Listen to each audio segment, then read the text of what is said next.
तो हम लोग आज जैसे हम लोग रोज सीरीज को आगे बढ़ा रहे हैं, श्री रामचरितमानस आरण्य कांड। अब हम लोग पहुँचे हैं कि भगवान श्री रामचंद्र जी वन विहार करते हुए अपने सहयोगी लक्ष्मण जी और शक्ति माता सीता के साथ वन में घूम रहे हैं। उसी के साथ तो पहुँचे हैं अभी सुतीक्ष्ण जी, है ना, जो कि अगस्त मुनि के एक शिष्य हैं, जिन्होंने अगस्त मुनि ने उन्हें बाहर निकाल दिया आश्रम से, तो अभी तपस्या कर रहे हैं आश्रम के बाहर ही। वहाँ पर भगवान बहुत ही अनन्य भक्त हैं, भगवान के अनन्य भक्त हैं सुतीक्ष्ण जी, और वहाँ पर पहुँचे हैं और उन्हीं के चरित्रों को हम लोग जानेंगे। उनके भगवान उनसे मिलते हैं, उनके प्रेम का आदान प्रदान जो होता है उसके विषय में जानेंगे, है ना।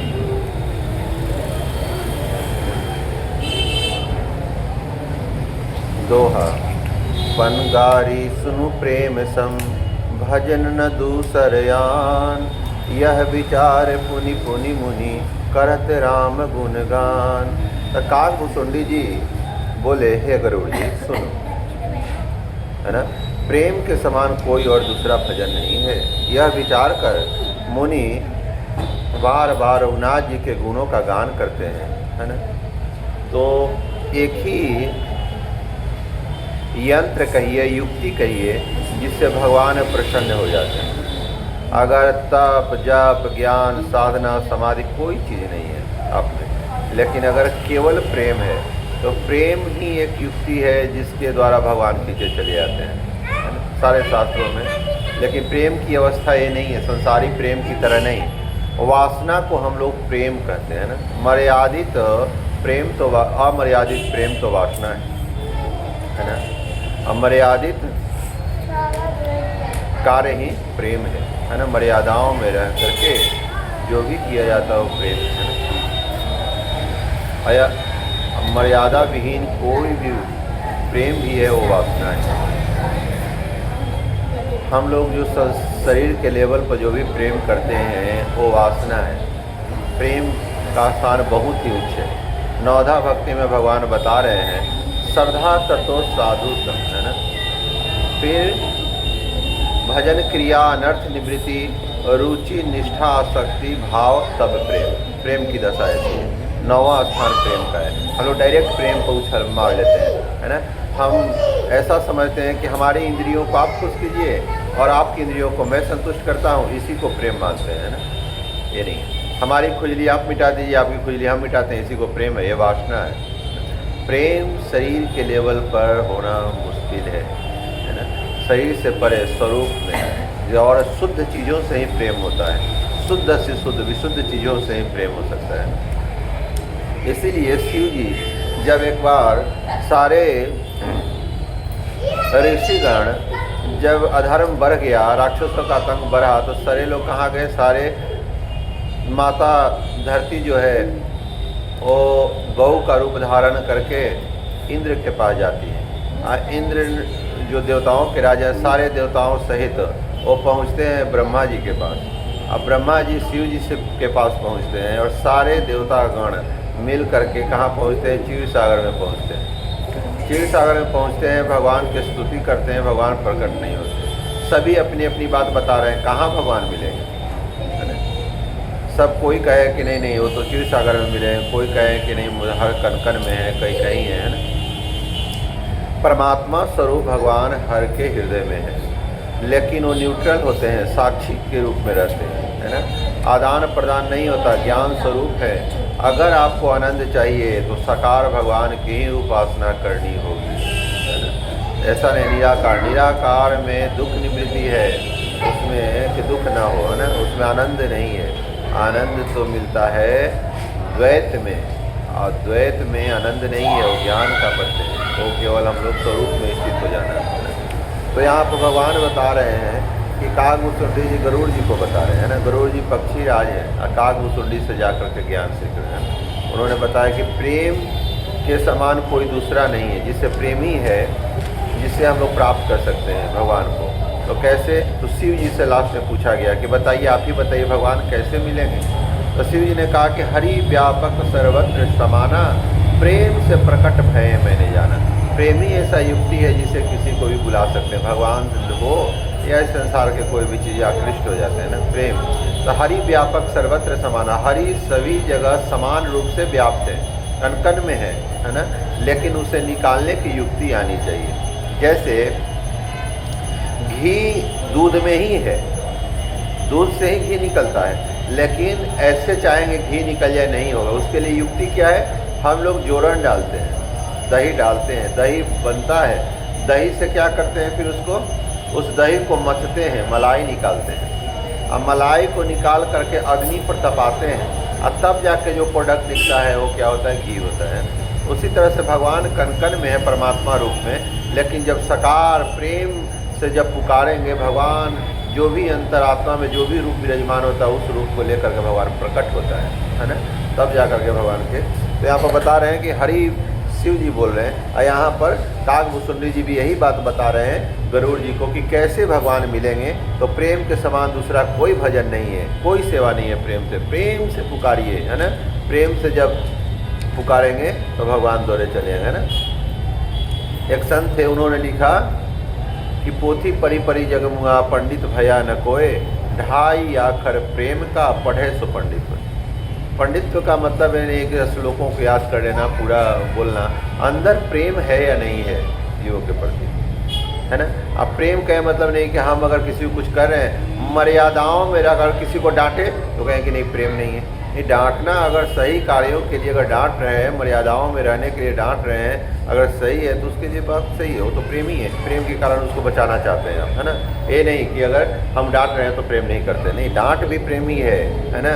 12 रस है, 12 रस में एक रस है, क्रोध भी है ना, एक रस। खैर इसकी चर्चा आगे करेंगे, अभी बता रहे हैं कि आगे बोलेंगे। होई है सफल आज मम लोचन, देखी वदन पंकज भव मोचन, निर्भर प्रेम मगन मुनि ज्ञानी, कही न जाए सो दशा भवानी। अब शिव जी भी कथावाचक हैं, शिव जी भी कथावाचक हैं। वहाँ पर शिव जी जो हैं कथा कर रहे हैं तो भवानी जी को सुना रहे हैं, है ना। तो भवानी जी को सुना रहे हैं तो क्या बता रहे हैं कि आज संसार भयनाशक कमल समान मुख का दर्शन करके मेरे नेत्र सफल होंगे। हे पार्वती, ज्ञानी मुनि अत्यंत प्रेम से मग्न हो गए तथा दशा कहीं नहीं जाती, है ना। अब वहाँ पर उनकी दशा कहीं नहीं जा रही, मगन हो गए भगवान के आते देख करके। जिसके लिए नयन तरस रहे हैं उस लोचन आज उन आँखों में भगवान सदृश साकार रूप में दिखाई देंगे, जिनके इतने दिनों से जो उपासना चल रही है वो भगवान दिखाई दे रहे हैं। तो उसके लिए वो इतना अब कितना आह्लादित होंगे। हम जो चाह रहे हैं मटेरियल चीज़ भी जो चाहते हैं हम, अब कोई अगर पाते हैं तो हमें कितना आह्लाद होता है। हाँ, आज जो मैंने जो जिसके लिए अभ्यास किया, जिसके लिए प्रैक्टिस किया, जिसके लिए मिल रहा है ना। तो यहाँ पर वही बता रहे हैं, मगन हो गए, शुद्ध बुद्ध खो गए, है ना, प्रेम में, भगवान के प्रेम में मगन हो गए। उनको कोई संसार के चीज़ों का शुद्ध बुद्ध रहा ही नहीं, समाधि में आ गए। समाधि की अवस्था है वो ना, जो संसार के सारे क्या हो रहा है, क्या घटनाएं घट रही है, उनको संसार से कोई कारण ही नहीं, केवल भगवान उनके बीच में प्रेम का प्रदान हो रहा है ना। दिशि अरु विधि से पंथ नहीं सूझा, जो मैं चलूं कहाँ नहीं बूझा। कबहु क फिर पाछे पुनि जाई, कबहु क नित्य करत गुण गाई।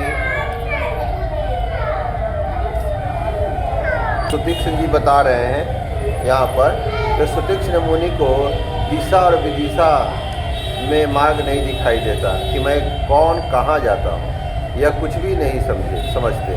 कभी पीछे को चलते जाते हैं, कभी गुण ग्राम नृत्य करते हैं ना। तो सुतीक्ष्ण जी इतने प्रेम में विवल हो गए हैं कि आपने सारे कुछ शुद्ध बुद्ध ही खो गए, है ना। वो कभी नृत्य करते हैं, कभी इस मार्ग में जाते हैं, कभी उस मार्ग में जाते हैं, कभी अब क्या करें। देखिए यही भगवान कह रहे हैं ना, भगवद गीता का 18वें अध्याय में कह रहे हैं, सर्वधर्मान परित्यज्य मामेकं शरणं व्रजहं त्वं सर्वपापेभ्यो मोक्षयिष्यामि मा शुचः। हे अर्जुन, सारे धर्मों को त्यागो, जहाँ जहाँ तुम्हारी आसक्ति लगी हुई है उस कार्यों को त्यागो, एक मेरी शरण में आओ, मेरी भक्ति करो, मैं तुम्हें सारे पापों से मुक्त कर दूंगा। ये भगवान बोल रहे हैं। अब यही सुतीक्ष्ण जी को भी यहाँ लग रहा है कि मार्ग क्या है, धर्म क्या है, एक मार्ग है ना, धर्म कर्तव्य भी है, मार्ग भी है, इस मार्ग से चलें ताकि भगवान मिले। तो भगवान अगर हमें एक चौराहे पर खड़े हो जाएं, ये पता है कि भगवान आ रहे हैं, भगवान हमें मिलेंगे, लेकिन किस रास्ते से आएंगे, कब आएंगे, है ना, और तो ये पता नहीं है ना, किस मार्ग से आएंगे और कब आएंगे, लेकिन ये पता है भगवान मिलेंगे। हम हर आदमी को मिलेगा, है ना, देर सवेरे हमें सब तो जाएंगे ही, जहाँ से आए हैं वहाँ पर घर पे जाएंगे, लेकिन जितना करेंगे, लेकिन कब जाएंगे पता नहीं, है ना। तो अब क्या करना, इस अवस्था में क्या करें, रास्ते अलग हैं, सर्वधर्माने परित्यज, अलग अलग रास्ते हैं, किस रास्ते से जाएं, तो चुपचाप सुतीक्ष्ण जी का युक्ति अपना लेना चाहिए। उन्होंने अपने को क्या कहा, चौराहे पे बैठ गए, चौराहे पे बैठ गए और भगवान को पुकारने लगे, है ना। अगर हम कहीं कुछ रास्ता ना मिले तो क्या करना चाहिए, भगवान आएंगे तो रास्ते अगर 4 हैं तो 4 इस रास्ते से आएंगे, हम कहीं इस रास्ते से निकल गए तो क्या होगा, फिर मिलन नहीं हो पाएगी, होता है ना ऐसा, हम इस रास्ते से गए, कोई दूसरा इस रास्ते से आ गया, फिर मिलन ना होगा। तो इस जब ऐसी अगर संदेह हो जाए कि कब आएँ, तो चौराहे पर बैठिए, जहाँ पे सारे आते हैं वहीं से रास्ता फूटेगा, उस चौराहे पर बैठ करके भगवान के स्मरण किए, पुकारिए, पुकारना पड़ेगा आपको, बिना पुकारे कोई नहीं जाएगा, है ना। अगर हम गड्ढे में, ये मत सोचिए अब कि हम गिर गए तो यहाँ दुख है, यहाँ सुख है, यहाँ पाप है तो हम पाप किए पुण्य किए, ये सब युक्ति जब गिरने से पहले। अब हम गिर ही गए गड्ढा में, किसी भी तरह से कोई धक्का दे दिया हो या खुद गिर गए हो, जैसे भी, अगर जिस कारण से भी गिर गए तो वहाँ सॉल्यूशन ढूंढना चाहिए, किस युक्ति से हम निकले यहाँ से, है ना, क्या हल हो, ये सोच करके निकल जाना चाहिए, है ना। लड़ना नहीं, अब लड़ के क्या फ़ायदा, अब तो गिर ही चुके हैं। इसीलिए पीठ पर बैठ करके पुकारिए, ये मत कहिएगा हमें कोई है भाई जो बंधन मुक्त है वही आपको निकाल सकता है। अगर गड्ढा में गिर जाएँ, हमें अपने सामर्थ्य से हम पार नहीं पा रहे हैं, तो दूसरा क्या होगा, अब तो दूसरे से नाशा करना पड़ेगा। हम गड्ढा में गिर गए, अपना सामर्थ्य लगा दिए कि निकल सकते हैं गड्ढा से, लेकिन हम अपने सामर्थ्य से निकल नहीं पा रहे हैं, तब कोई बाहर होगा जो गड्ढा से बाहर है, उसको पुकारेंगे, हाँ भाई कोई है, मेरी आवाज़ सुन रहा है, आइए, हम गिर गए हैं, अब थोड़ा निकालिए, है ना। ये नहीं तो कोई अगर आएगा उसमें जो बंधन मुक्त होगा, जो वो आदमी निकालेगा। बंधन मुक्त कौन होते हैं, संत होते हैं और क्या होते हैं, गुरु होते हैं, है ना, जो इस चीज़ों से, जिनको बंधन कट चुका है, जिन्हें पता चल गया अभी संसार में रियलिटी, ज्ञान की प्राप्ति हो चुकी है, उनको लगेगा हाँ वो निकाल सकते हैं, उसको दे करके अपने साधन से, जो भी उनके पास साधन हो निकाल के आपको देंगे। जिन्होंने गुरु का मतलब कि शिक्षा गुरु या फिर दीक्षा गुरु? नहीं, 4 तरह के गुरु होते हैं, पथ प्रदर्शक गुरु भी होते हैं, जो आपको बता रहे हैं, अभी कह रहे हैं ऐसे करना चाहिए, वैसे करना चाहिए, वो भी, है ना। फिर उसके बाद जो आपको शिक्षा देते हैं, शास्त्रों को पढ़ करके, सुना करके आपको बता रहे हैं, वो शिक्षा गुरु हैं रेगुलर। और जो दीक्षा गुरु, जो आपको दीक्षा दे रहे हैं, अब गुरु से संबंध को भगवान से जोड़ने के बीच के मार्ग के कड़ी को जोड़ रहे हैं, दीक्षा गुरु। एक चैत्य गुरु, एक चैत्य गुरु होते हैं। चैत्य गुरु कौन है, जहाँ कोई ना हो, तो हृदय में परमात्मा स्वरूप भगवान स्वयं विराजमान होकर के आपको मार्ग दिखाएंगे। कहीं ऐसा ना हो कोई मिल नहीं रहा है, अंदर से आवाज़ आएगी, आपको ऐसे करना है, वैसे करना है, वो कोई नहीं रहेगा, जब अकेले में हैं, कहीं गुरु नहीं है, गुरु से जुट नहीं पा रहे हैं, मिलने, तो चैत्य गुरु के रूप में भगवान गाइड करते हैं वहाँ पर, है ना। तो यहाँ पर बता रहे हैं, हरे कृष्ण।